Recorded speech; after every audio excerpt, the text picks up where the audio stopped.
chef de la patrouille du 1er régiment de chasseurs parachutistes de Pamiers, qui a été agressé dans ces lieux. Nous lui avons apporté notre soutien. Et je peux vous dire qu'il va bien, puisqu'il va rejoindre ce soir son unité.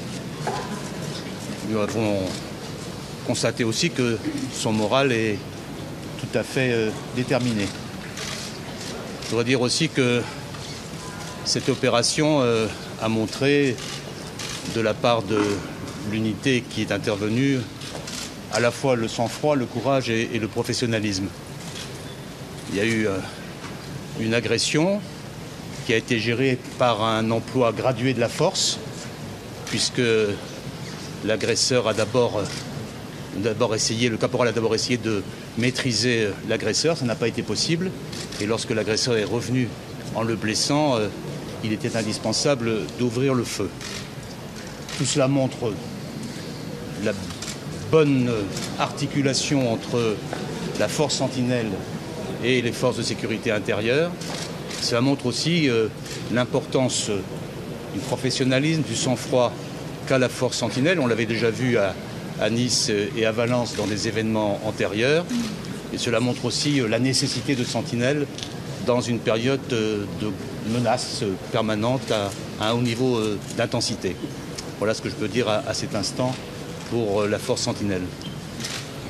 Je voudrais, comme vient de le faire le ministre de la Défense, me féliciter de la réaction exemplaire des forces de sécurité.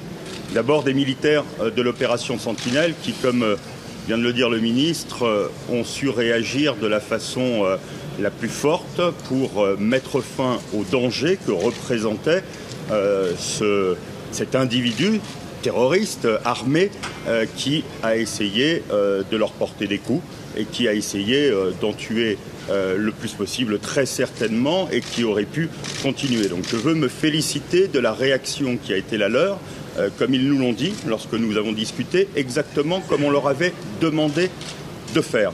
Mais je voudrais aussi me féliciter de la réaction qui a été celle de toutes les forces de sécurité, qui ont convergé, là encore, dans un temps très rapide, pour mettre à l'abri tous ceux, 1200 personnes qui étaient dans le site, et pour faire en sorte qu'elles soient totalement protégées, confinées, afin que nous puissions procéder à toutes les vérifications.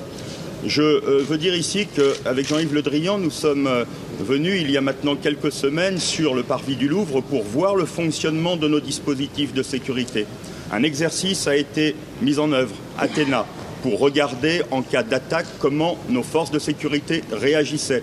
Et que ce qui s'est passé ce matin, alors qu'il y a eu, on appelle ça le rétex, le retour d'expérience il y a 2 jours, montre la coordination parfaite dans ce cas d'attaque, et s'il y en avait d'autres types, de notre réaction et de la façon dont nous l'avons réfléchi et dont elle se met en œuvre par chacune de nos forces. Cela a permis de mettre à l'abri, cela a permis de déminer, cela a permis d'assurer la sécurité et ensuite de pouvoir rendre le musée à ceux qui y sont, ceux qui y travaillent et ceux qui veulent venir le visiter. Donc, véritablement, grand soutien à tous ceux qui ont participé ce matin à cette opération de sécurisation pour les 1200 personnes qui étaient présentes sur le site. La deuxième chose que je voudrais dire, c'est que porter un uniforme, on le voit bien dans la propagande de ceux qui veulent nous attaquer, c'est être une cible. Et donc, je veux une nouvelle fois dire le soutien du gouvernement aux policiers, aux gendarmes, aux forces de sécurité militaires qui participent avec nous à l'opération Sentinelle et leur dire qu'elles doivent faire preuve de la plus grande vigilance dans les missions qui sont les leurs, parce que nous savons que pour les terroristes, l'uniforme qu'elles portent est en même temps une possibilité d'attaque et une cible. J'ai rappelé d'ailleurs au préfet, dans un télégramme en début d'après-midi, la plus grande vigilance qui devait être transmise à chacune de nos forces de sécurité.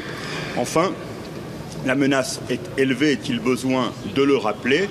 Là encore, en début d'après-midi, j'ai rappelé à chacun des préfets qu'ils devaient voir avec tous les organisateurs de manifestations pour adapter de façon évolutive à chaque moment nos dispositifs à la menace pour faire en sorte que tous les organisateurs d'événements soient pleinement mobilisés autour de cette menace dans les contrôles qui permettent d'accéder afin que notre dispositif soit toujours le plus efficace, le plus performant comme il l'a une nouvelle fois prouvé ce matin.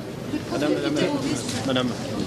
Oui, je voudrais moi aussi à mon tour saluer les forces de sécurité, les militaires qui ont été absolument exemplaires, les remercier pour leur professionnalisme, un professionnalisme que j'ai eu l'occasion de constater aussi tout l'été pour la sécurisation de nos grands événements culturels, de nos festivals.